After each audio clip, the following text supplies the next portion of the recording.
শীত মানেই ভাপা পিঠা, সাথে যদি নারকেল থাকে আর কি চাই। এখানে আতপ চালের গুঁড়ো নিয়েছি, চালের গুঁড়োর মধ্যে পরিমাণ মতো লবণ দিয়ে দেব। ভালো করে মিশিয়ে হালকা উষ্ণ গরম জল অল্প অল্প করে দেব। আর হাত দিয়ে নাড়াচাড়া করতে হবে। এই দেখো বন্ধুরা, হাত দিয়ে কিভাবে চালের গুঁড়ো ঝরঝরে করছি। আর হালকা উষ্ণ গরম জল দিলে ভাপা পিঠা খেতে অনেক ভালো লাগে। আর মনে রাখবে, চালের গুঁড়োতে জল দেওয়ার পর চালের গুঁড়ো জড়া বেঁধে যাবে। ঝুড়ির সাহায্যে কিংবা হাতের সাহায্যে জড়া ছাড়াতে হবে।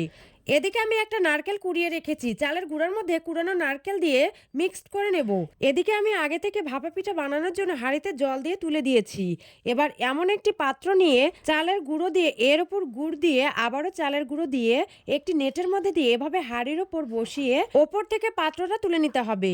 অন্য একটি ঢাকনা দিয়ে ঢেকে দিতে হবে। কিছুক্ষণ পর এই দেখো বন্ধুরা, এক চান্সে ভাপা পিঠা হয়ে গেল। বাকি পিঠাগুলো একইভাবে বানিয়ে নেব। ব্যাস, তৈরি হয়ে গেল নারকেল দিয়ে ভাপা পিঠা। আমার ভিডিওর কিছু অংশ ভালো লাগলে একটি লাইক দিয়ে কমেন্ট করে জানাবে আর চ্যানেলটিকে সাবস্ক্রাইব করে রেখে দাও।